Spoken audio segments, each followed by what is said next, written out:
man. Thank you very much, Joel. We are in the newsroom this morning with Ryan from the Saginaw Athletic Club. It is Reps with Ryan. We're always talking about workouts. By the way, how's everything with the family? Great. Everything's Good? great. Yep. Mama still doing good with the new baby that you guys are expecting? They're doing fantastic. Awesome. In fact, she took Landon, and they're down in Florida right now celebrating and having Lucky her. beautiful weather down there. Although as you we're know. getting the good weather here, too. That's true. That's All true. right, so what are we working on this morning? You're talking about the glutes, toning the legs, all kinds of good stuff from the lower part of the body. I'm going to show everybody a simple in and outer thigh, Okay. in and outer butt. Medius, maximus, and minimus towards the butt area. These are simple medical bands. You can get these very cheap at any store. So the focus is if you got kids at home or you got time at home, this is a simple thing to do as you're doing anything to challenge yourself, and you'll find it'll really quite burn. So all we're going to do is we put the bands in our ankles, keeping them shoulder width apart the entire time.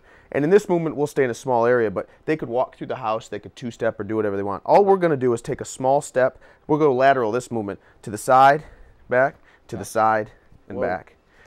And you'll notice you really got to resist it. So you're fighting the abduction and the adduction going both directions. And it's very quite difficult. It burns after a while. Yeah. So I like to go side to side. Okay. And then what I like to do is I like to come up and back. We call it skaters or two-step.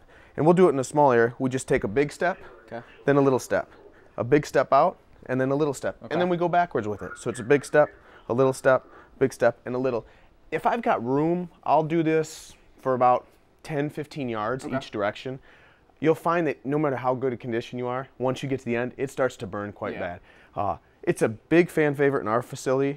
I know the women love it. The men love it because it starts to correct the hips and the back. A great toning exercise for those hard-to-reach areas in the lower half. So not only the toning, but you're working on your posture as well. Oh, it's a great exercise for posture, yeah. And is there any specific client that you're working on this for? Is this geared towards anybody, the athlete, or is it just the stay-at-home mom Actually, or dad? this originally was a rehabilitation exercise that we just decided to add a little more resistance to and then pushed it. Common exercise for people, I find it with a lot of my females. They tend to love it just because of the way it burns. The older clientele that we have, they end up loving it because we have to correct and activate the muscles that don't quite move as well as they should have. And then my younger people do it in the beginning as a warm-up. Now, how long would you recommend if I was doing this before work, the kids are out the door, they're back in class now, and I'm getting ready to head to work, how long would you recommend doing this for? Would you a quick 10, 15-minute workout be good? That's it, Five minutes, if if that. All right, good stuff. Well, thank you, Ryan. We'll be back with him in the next hour talking more about how you can tone the lower part of your body. Stick around, though. Coming up next, I've got a full look at your forecast. We'll be right back.